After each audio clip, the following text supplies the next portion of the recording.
Hello everyone, welcome back to my YouTube channel once again. जैसा कि आप देख सकते हैं कि आज हम टेस्ट सीरीज 1 का पार्ट 2 कंटिन्यू करने वाले हैं। मैंने इम्पॉर्टेंट बताया था कि एक्सरसाइज 4.6 जो है वो बहुत ही इम्पॉर्टेंट है आपके लिए, जो बोर्ड एग्ज़ाम में आएगा। मगर उसके साथ साथ और कौन से क्वेश्चन है जो इम्पॉर्टेंट है उसको हम टेस्ट सीरीज 1 में करके वाइंड अप करेंगे। तो ज़्यादा टाइम नहीं वेस्ट करते हैं। क्वेश्चन नंबर 2 को देखिएगा। क्वेश्चन नंबर 2 में कह रहे हैं कि if a matrix is singular then find the value of x. मतलब अब ये सब जो क्वेश्चन ढूंढ के हम लेके आए हैं ये कहीं ना कहीं आपके बोर्ड एग्जाम के लिए इम्पोर्टेंट है। तो क्वेश्चन को करिए, लास्ट तक वीडियो देखिए और कोई दिक्कत अगर हो तो कमेंट बॉक्स में मैसेज करिए।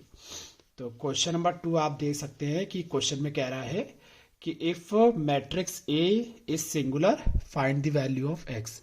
तो सबसे पहले तो हमको क्वेश्चन को हम तब कर पाएंगे जब हमें सिंगुलर का मतलब पता होगा। तो सिंगुलर का मतलब क्या होता है, तो कहेंगे कि फॉर सिंगुलर डिटर्मिनेंट ए की वैल्यू हो जाती है 0 के बराबर। Singular matrix, non singular matrix, consistent, ये सारी चीज़ें हम वीडियो के लास्ट में एक सेपरेट लेक्चर में आपको समझाएंगे। मगर अभी फिलहाल आप क्वेश्चन देखिए कि सिंगुलर मैट्रिक्स की कंडीशन होती है कि डिटर्मिनेंट ए की वैल्यू 0 हो जाए। तो कहने का मतलब है कि आपने जो ऊपर ए दिया है, अगर आपको सॉल्यूशन आता है तो आप वीडियो को पास कर दीजिए, इसके सॉल्यूशन को सॉल्व कर लीजिए, फिर लास्ट में अपने आंसर को मैच कर लीजिएगा। तो इस तरीके से हमने value of A, determinant A की वैल्यू को यहाँ रख दिया। अब इस डिटर्मिनेंट को हम खोलेंगे। डिटर्मिनेंट को खोलने का मतलब है कि हम R1 के अलोंग खोलेंगे। तो एक्सपैंडिंग अलोंग R1, डिटर्मिनेंट की वैल्यू को हम एक्सपैंडिंग अलोंग R1 यहाँ पे हम एक्सपैंड करेंगे। तो कैसे हो जाएगा, यहाँ पे आप देख सकते हैं 1 आपका होगा, 1 को आप हाइड करेंगे। तो जब आप 1 को हाइड करेंगे, इस तरीके से हाइड करेंगे तो आपको 2x2 की मैट्रिक्स दिखाई पड़ेगी। तो वो 2, 2, 1 और -3 आ जाएगा। सेकेंड टर्म आप देख सकते हैं यहाँ -2 है, तो इस -2 को हम यहाँ +2 लिखेंगे, क्योंकि sign convention plus minus plus होता है। तो डिटर्मिनेंट को खोलते समय हम साइन कन्वेंशन का भी ध्यान रखेंगे। अब इस -2 को आप छुपाइए, तो आपको एक, जब आप इसको छुपाएंगे तो 1 और x मिलेगा और इधर 1 और -3 मिलेगा। 1 और x, 1 और -3। उसके बाद आप 3 को छुपाएंगे, तो जब आप 3 को छुपाएंगे तो 1, 2 x2 मिलेगा। 1, 2 x और 2, इसकी पूरी वैल्यू 0 के बराबर हो जाएगी। अब हम डिटर्मिनेंट को खोलेंगे कैसे, -3 2 से मल्टीप्लाई होगा तो -6 और 2 1 से मल्टीप्लाई होगा तो 2 1 ज़ा 2। उसी तरीके से यहाँ पे 2 बाहर लिखा रहेगा, अंदर इसको हम मल्टीप्लाई करेंगे तो -3, ये वाला टर्म जाकर इससे मल्टीप्लाई होगा तो -3 और x 1 जा -x। उसी तरीके से +3 के लिए 2 1 ज़ा 2 हो जाएगा और x 2 ज़ा 2x हो जाएगा और बीच में माइनस का साइन आ जाएगा। इस तरीके से हम डिटर्मिनेंट को खोलेंगे।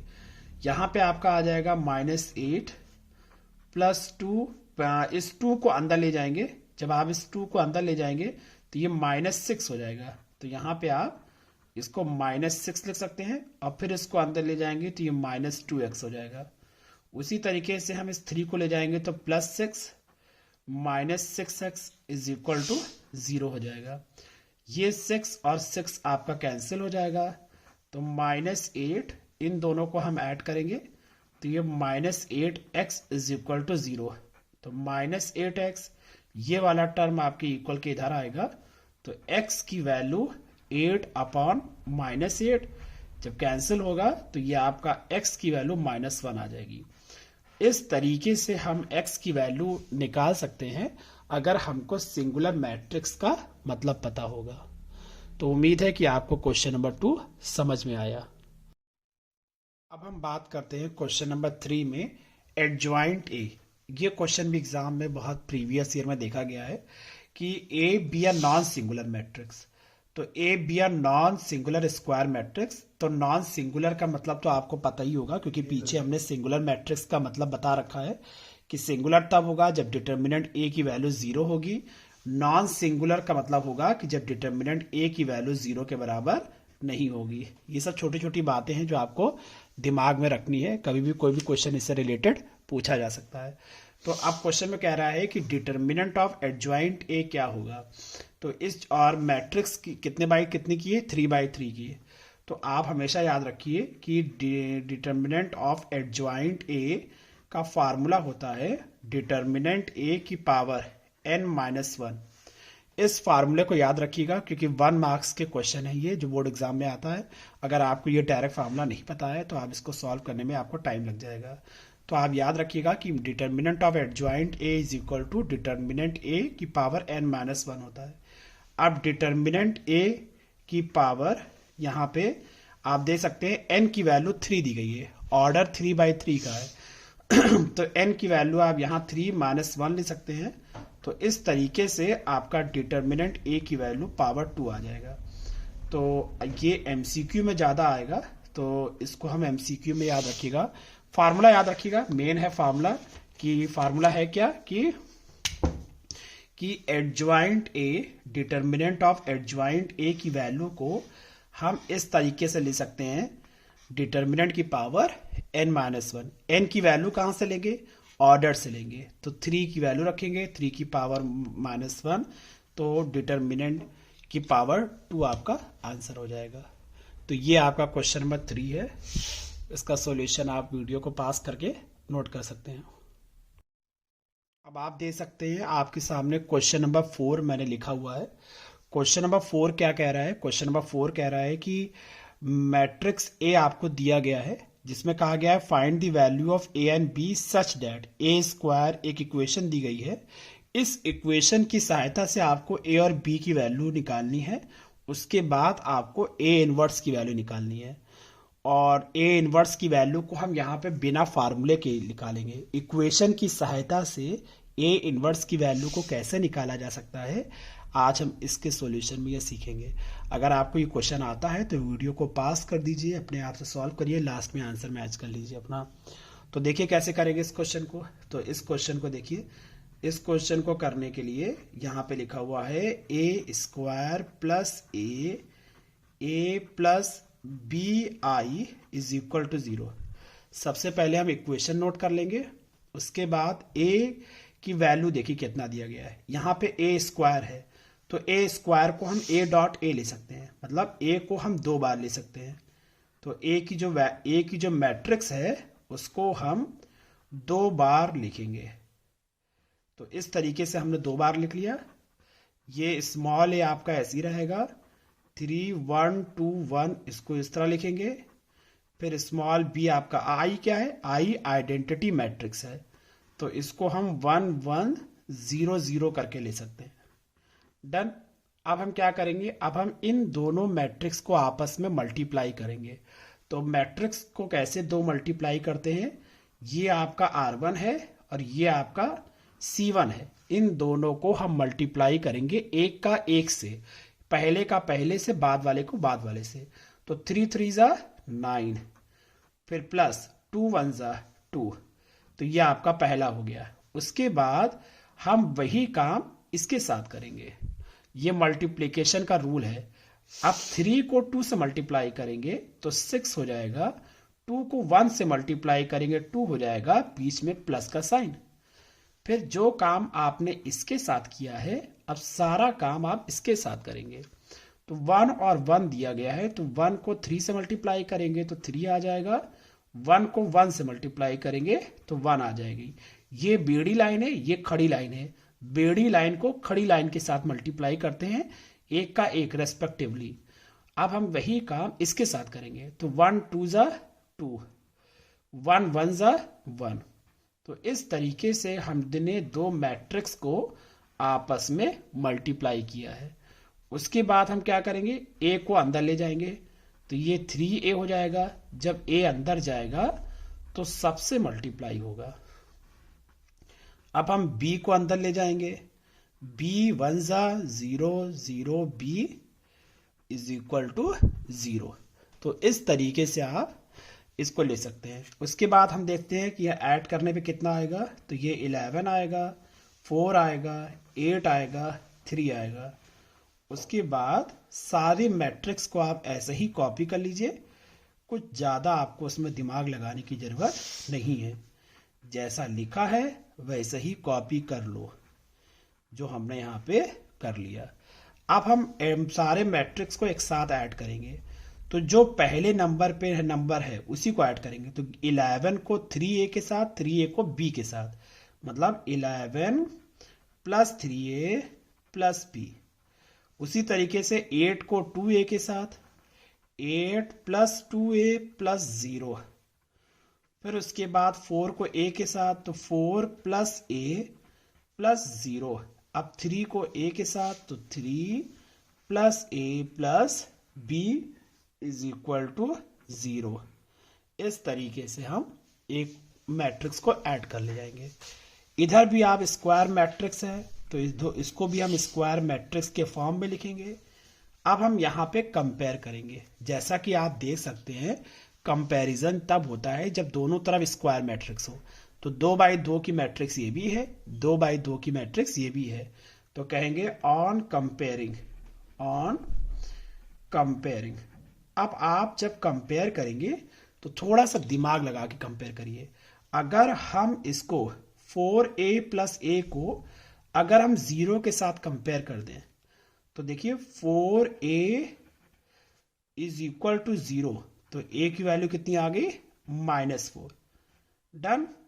आप चाहें तो आप इसको भी कंपेयर, हर किसी को भी कर सकते हैं कंपेयर, मगर यह आपके ऊपर है। उसके बाद हम चाहें तो ये वाले को इससे कंपेयर कर लें। तो जब हम इसको इससे कंपेयर करेंगे तो 3 plus a plus b is equal to 0 है। a की वैल्यू हम निकाल चुके हैं, plus b is equal to 0। तो -1 plus b is equal to 0। तो b की वैल्यू आ जाएगी 1। तो आप देख सकते हैं कि किस तरीके से हमने इक्वेशन की सहायता से मैट्रिक्स को सॉल्व करके a और b की वैल्यू निकाल ली है। इसका सेकंड पार्ट कहता है कि a इनवर्स निकालिए। तो a और b की वैल्यू जब हमने निकाल ली है, तो निकालने के बाद a और b की वैल्यू जो हमने निकाली है, अब हम उस इक्वेशन में लाकर पुट कर देंगे। मतलब हमारा इक्वेशन क्या था? a square plus a plus B I is equal to 0। तो a और b की वैल्यू हमने कितनी निकाली थी? हमने a और b की वैल्यू निकाली थी, तो ये a स्क्वायर हो जाएगा। a की वैल्यू -4a है, b की वैल्यू 1 को i से मल्टीप्लाई करेंगे तो इसको इस तरह ले सकते हैं। तो आप देख सकते हैं कि हमारे पास एक इक्वेशन आ गई है।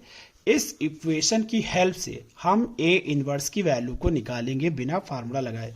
तो हम कहेंगे ऑन मल्टीप्लाइंग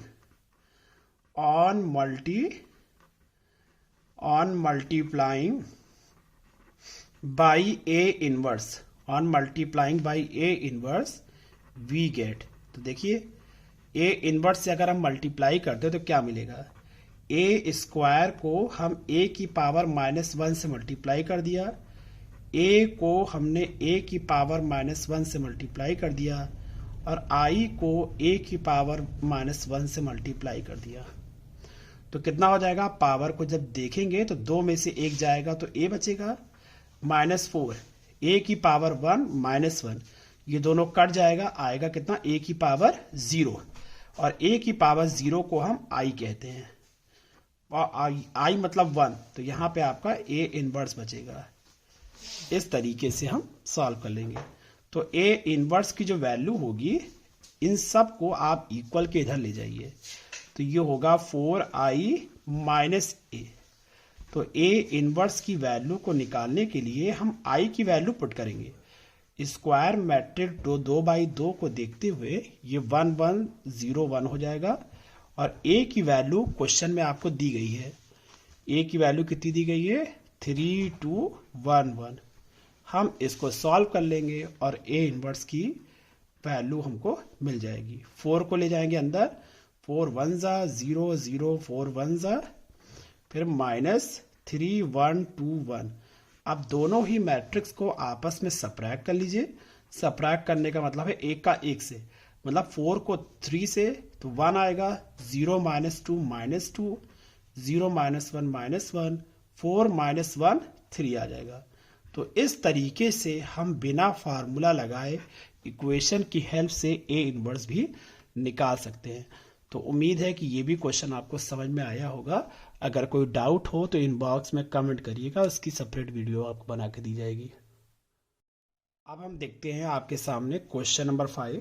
क्वेश्चन नंबर 5 कहता है कि A B I square matrix of order 3/3 का है। तो देन डिटरमॉड ऑफ, ये दिया गया है आपको, इसकी वैल्यू हम क्या होगी। ये एक एमसीक्यू क्वेश्चन है, मगर एमसीक्यू क्वेश्चन को समझ में आना ही बहुत ज़्यादा ज़रूरी है। अगर हम ऐसी अंधी लगा देंगे तो हमारा सही भी हो सकता है और गलत भी हो सकता है। तो बेटर है कि इसके पूरे सॉल्यूशन को हम समझने की कोशिश करें कि इसको हम कैसे सॉल्व कर सकते हैं। इसको सॉल्व करने का क्या सेंस है, A B I square matrix of order, तो हम लेट कर लें। देखिए इसका सॉल्यूशन हम लेट कर लें, डायरेक्ट नहीं बताएंगे, पहले समझाएंगे। तो ए को हम लेट कर लें कि ए की जो वैल्यू है वो 1 1 1 0 0 0 0 0 0, ये आपकी ए की वैल्यू है। अब आपको ए की वैल्यू जो दी गई उसको ए को के से मल्टीप्लाई करना है, मतलब के ए। तो के ए को मल्टीप्लाई करने के लिए हम के को मल्टीप्लाई करेंगे, तो कितना हो जाएगा आपका, ये आपका जब मल्टीप्लाई आप करेंगे तो it will become how much, it will become 1 0 0 0 1 0 0 0 1। तो जब हम इसको मल्टीप्लाई करेंगे तो हमारे पास इसका आंसर कितना आ जाएगा, यहाँ पे आपका, इसको हम अंदर लेके जाएंगे तो ये हो जाएगा के 0 0, फिर 0 के 0, फिर 0 0 के, इस तरीके से आएगा। अब आपसे कहा जा रहा है कि आपको इसकी डिटर्मिनेंट वैल्यू निकालनी है। तो जब डिटर्मिनेंट वैल्यू निकालने की बात आती है तो हम इसको डिटर्मिनेंट के फॉर्म में सॉल्व करेंगे। तो डिटर्मिनेंट के फॉर्म में सॉल्व कैसे करेंगे, इसको हम यहाँ पे देख लेते हैं किस तरीके से सॉल्व करेंगे। अब आप देखेंगे कि डिटर्मिनेंट ऑफ के ए इज इक्वल टू, आप यहाँ पर आप के को कॉमन लेंगे, तो के को हम डायरेक्ट नहीं कर सकते हैं कि के एक साथ निकल आएगा। You will take a common, taking common in R1 R2 और R3। आप तीनों में के को कॉमन निकालेंगे तो एक के ऊपर से आ जाएगा,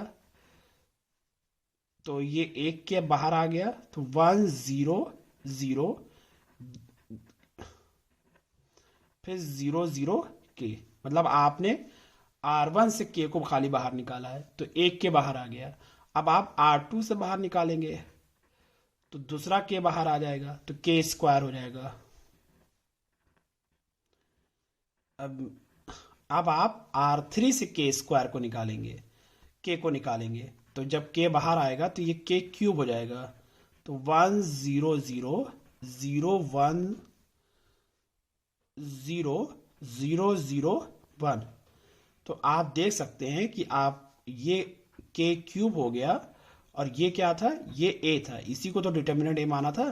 तो आप देख सकते हैं कि डिटर्मिनेंट ऑफ के ए की वैल्यू आपके सामने के की पावर क्यूब ए आ गया। तो ऑप्शन नंबर आपका सी सही होगा। इस तरीके से आप कह सकते हैं कि ऑप्शन नंबर सी हमारा करेक्ट है। तो ध्यान आपको ये रखना है कि जब भी आपको डिटर्मिनेंट ऑफ के ए निकालना होगा तो आप कहोगे के क्यूब डिटर्मिनेंट है, और उसका रीजन क्या है वो मैंने आपको समझा दिया है क्वेश्चन नंबर 5 में। अब आपके सामने है क्वेश्चन नंबर 6 जो आपको स्क्रीन पे दिखाई पड़ रहा है। क्वेश्चन नंबर 6 भी अपने आप में एक इम्पॉर्टेंट क्वेश्चन है। इम्पॉर्टेंट ये कहाँ से है, क्योंकि इसमें थोड़ा सा डिफ्रेंशिएशन का टर्म भी यूज हो रहा है बहुत सिंपल। सबसे पहले यहाँ पे आपको निकालना है f डैश π/3। तो सबसे पहले हम fx को सॉल्व करेंगे। तो fx को कैसे सॉल्व करेंगे, यहाँ पे हम एक्सपैंड करेंगे। एक्सपैंड मतलब डिटर्मिनेंट को खोला जाता है, एक्सपैंडिंग अलोंग R1, R1 के अलोंग आप इसको खोलेंगे। तो खोलने का तरीका कितना है, सबसे पहले आप 2 cos x को लिखेंगे, इसको हम हाइड करेंगे, हाइड ऐसे करते हैं। अब आपके सामने एलिमेंट दिख रहा है 2 cos x 1 और, तो 2/2 का डिटर्मिनेंट हो जाएगा 2 cos x 1 1 2 cos x। उसके बाद आपके पास sign convention plus minus plus, तो -1 आ जाएगा। अब आप 1 को छुपाएंगे, तो जब आप 1 को छुपाएंगे तो 1 को छुपाने पे आपको ये एलिमेंट दिख रहा है, मतलब 1 0 1 2 cos x, तो ये आएगा 1 0 1 2 cos x। और लास्ट वाला जो है वो आपका 0 होगा। जब आप 0 को छुपाएंगे, कुछ भी छुपाइए 0 ही आएगा, मगर आप कैसे छुपाते हैं वो देख लीजिए, 0 और 1, इस तरीके से हम डिटर्मिनेंट को हाइड करेंगे। उसके बाद 2 cos x, अब हम यहाँ पे क्या कर सकते हैं, इन दोनों को आपस में मल्टीप्लाई करेंगे, तो ये हो जाएगा 4 cos स्क्वायर x -1। हम डिटर्मिनेंट को खोल रहे हैं, उसी तरीके से आप यहाँ मल्टीप्लाई करेंगे तो ये हो जाएगा आपका 2 cos x -0। ये इससे मल्टीप्लाई होगा, फिर ये इससे, और लास्ट वाला तो 0 ही आ जाएगा। तो ये fx की वैल्यू इस तरह से हम निकाल सकते हैं। अब आप fx की वैल्यू को इस 2 cos x को अंदर ले जाएंगे, तो 2 4 8 cos क्यूब x, फिर 2 cos x को अंदर ले जाएंगे तो ये 2 cos x आ जाएगा, फिर माइनस को अंदर ले जाएंगे -2 cos x आ जाएगा। उसके बाद अब हम क्या कर सकते हैं, यहाँ पे fx की जो वैल्यू होगी वो हो जाएगी, क्या हो जाएगी 8 cos cube x -4 cos x। इस तरीके से हम fx की वैल्यू को निकाल सकते हैं। मगर क्वेश्चन में कहा गया है कि f' निकालो, तो हम यहाँ पे f' निकालेंगे। क्वेश्चन को समझना बहुत ज़रूरी है क्योंकि डिफरेंशिएशन का फॉर्म यहाँ पे आने जा रहा है। तो सबसे पहले हम थोड़ा सा fx को थोड़ा सा और मॉडिफाइड कर देते हैं। 8, ये cos क्यूब x लिखा है, तो हम इसको ले सकते हैं cos x का होल क्यूब। ये डिफरेंशिएशन को समझाने के लिए मैंने किया है। अब इसमें क्या आ सकता है f', तो जब f' आएगा तो 8 आपका ऐसे नीचे आ जाएगा, पावर को नीचे उतारेंगे, डिफरेंशिएशन कहता है पावर को नीचे उतारो और पावर में 1 कम कर दो। तो हमने क्या किया, डिब्बे की पावर को नीचे उतारा और डिब्बे की पावर में 1 कम कर दिया। और चेन रूल कहता है कि डिब्बे को भी करो, तो d/dx ऑफ डिब्बा। भैया हम तो डिब्बा ही मान के समझाते हैं और बच्चों को डिब्बा समझ के आसान भी लगता है। उसके बाद -4 cos x का हो जाएगा माइनस साइन x, तो माइनस माइनस प्लस हो जाएगा यहाँ पे। ठीक, अब हम क्या करेंगे, 8 3 24, ये हो जाएगा cos square x, cos x का होता है minus sine x plus 4 sine x। तो इस तरीके से हम डिफरेंशिएशन निकाल लेंगे, मगर सॉल्यूशन अभी यहाँ तक नहीं। आपको कहा गया है f' π/3 की वैल्यू निकालनी है, π/3 मतलब 60। तो हम कहेंगे f' π/3 is equal to -24 cos square π/3 sine π/3। x की जगह पे आपको π/3 लिख देना है, साइन π/3। तो कितना हो जाएगा आपका -24 cos π/3 की वैल्यू कितनी होती है, cos 60 की वैल्यू आपसे पूछा जाए तो कितनी होती है 1/2। साइन 60 की वैल्यू √3/2। उसके बाद 4 साइन 60 की वैल्यू √3/2। अब आप इसको सॉल्व कर लेंगे और आपका आंसर आ जाएगा। अगर आप इसका आंसर देखना चाहते हैं तो यहाँ पे आपका हो जाएगा -24/8 √3। इसको मैं करा देता हूँ, नो नीड टू वरी, इसका आंसर मैं निकाल देता हूँ किनारे। F dash pi by 3 is equal to, solve करिए मेरे साथ, तो ये कितना हो जाएगा, -24 इंटू 1/4 इंटू √3/2 प्लस 4√3/2। अब इसको हम काटेंगे, 4 2 ज़ा 8 और 8 3 ज़ा 24, तो ये हो जाएगा -3√3, और ये जब काटेंगे तो ये 2√3 हो जाएगा, और जब इसको हम सब्ट्रैक्ट करेंगे तो -√3, तो एफ डैश पाई बाई 3 की वैल्यू आ जाएगी। This is the required answer. तो इस तरीके की क्वेश्चन भी एग्जाम में प्रीवियस ईयर देखे गए, इस वजह से मैंने इस क्वेश्चन को सॉल्व कराया है। तो उम्मीद है कि आपको क्वेश्चन नंबर 6 अच्छे से समझ में आ गया होगा।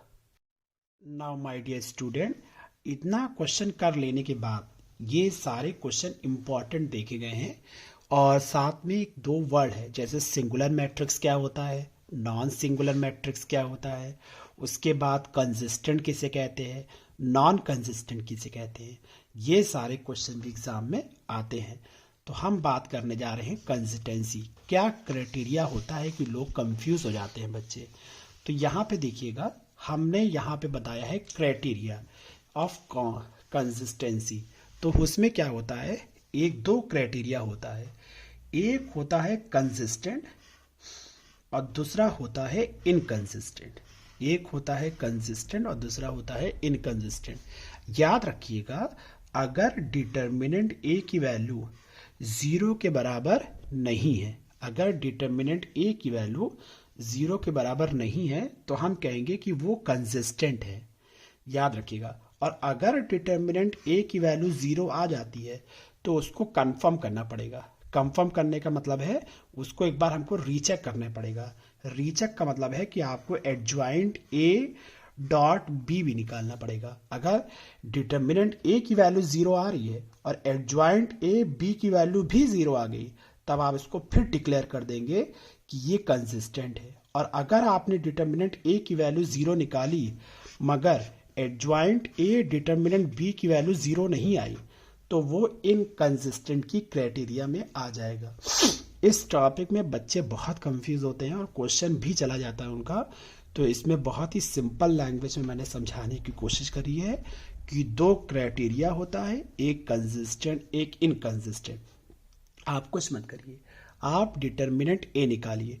अगर determinant A not equal to 0 आ रहा है तो बिल्कुल क्लियर है कि वो कंसिस्टेंट है, ठीक है। मगर गलती से अगर वो 0 के बराबर आ गया, किसके बराबर आ गया, 0 के बराबर, तो आपको इसको एक बार फिर से रीचेक करना पड़ेगा। रीचेक करने का मतलब है कि आपको एडजॉइंट ए बी भी निकालना पड़ेगा, ठीक। अगर इन दोनों की वैल्यू भी 0 के बराबर आ गई तब जाकर ये कंफर्म होगा कंसिस्टेंट, और नहीं आई तो वो इनकंसिस्टेंट हो जाएगा। डन। तो इस चीज़ को आप ज़रूर याद रखिएगा क्योंकि ये बहुत ही इंपॉर्टेंट टॉपिक था, तो जिसको मैंने यहाँ पे मेंशन किया है। यहाँ पर कुछ थ्योरम भी है जिनका समझना आपके लिए बहुत ज़रूरी है, और वो लाइन है कि a square matrix is invertible.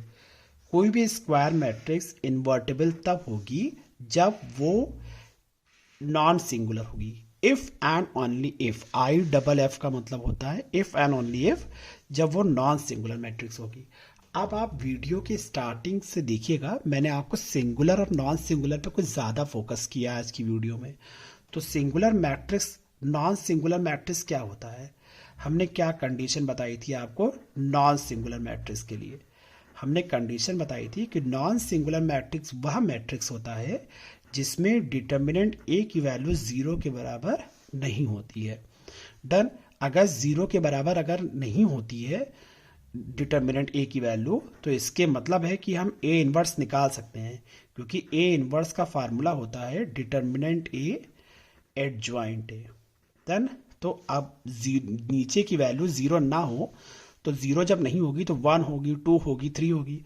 तो इसके मतलब है कि अगर डिटर्मिनेंट ए की वैल्यू 0 नहीं होती है तो ये एग्जिस्ट करेगा, ये एग्जिस्ट करेगा। मतलब अगर नॉन सिंगुलर है डिटर्मिनेंट ए की वैल्यू 0 के बराबर नहीं है तो हम ए इनवर्स निकाल सकते हैं। और अगर सिंगुलर हो जाएगी, आपको हमने क्वेश्चन के वीडियो की स्टार्टिंग बताई थी कि अगर सिंगुलर है तो सिंगुलर का मतलब क्या होता है, डिटर्मिनेंट ए की वैल्यू 0 हो जाएगी। और आप खुद सोचिए कि जब डिटर्मिनेंट ए की वैल्यू 0 हो जाएगी तो अब कोई भी नंबर 0 से क्या होता है, इनफाइनाइट हो जाता है। तो हम डिटर्मिनेंट ए इनवर्स नहीं निकाल सकते, ए इनवर्स नहीं निकाल सकते, इस बात को याद रखिएगा।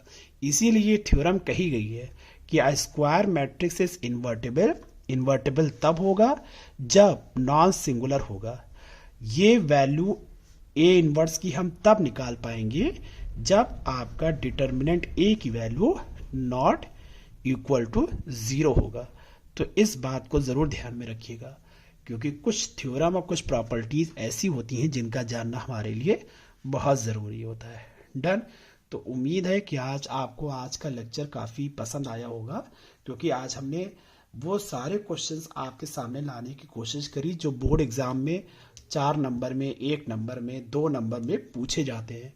और ये वीडियो आप इसको ज़रूर देखिएगा, इस क्वेश्चन को आप सॉल्व करिएगा, एक बार समझिएगा, दोबारा एक बार अपने आप से लगाने की कोशिश करिएगा, क्योंकि ये वीडियो बहुत ही ज़्यादा आपके लिए बेनिफिट होगी बोर्ड एग्ज़ाम के लिए।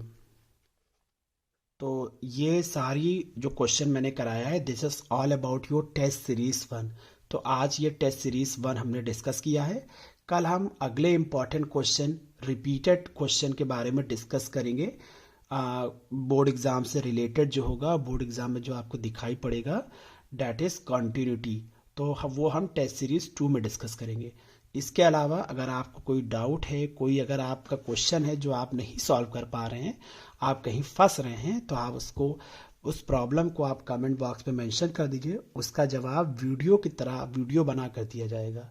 ठीक, तो उम्मीद है कि आपको मेरा लेक्चर समझ में आया होगा। अगर आपने मेरे चैनल को सब्सक्राइब नहीं किया है तो सब्सक्राइब करें, लाइक करें और नोटिफिकेशन बेल को ज़रूर ऑन करें, क्योंकि इस तरीके से की वीडियो आपको एग्ज़ाम तक मिलती रहेगी। तो आपके पास एक कलेक्शन हो जाएगा जिसमें आप उस क्वेश्चंस के बेनिफिट उठा सकते हैं और अपने बोर्ड एग्ज़ाम में कुछ अच्छा और बेहतर नंबर ला सकते हैं। तो तब तक अपना ख्याल रखिए और मिलते हैं अपनी अगली वीडियो में। Take care, bye bye.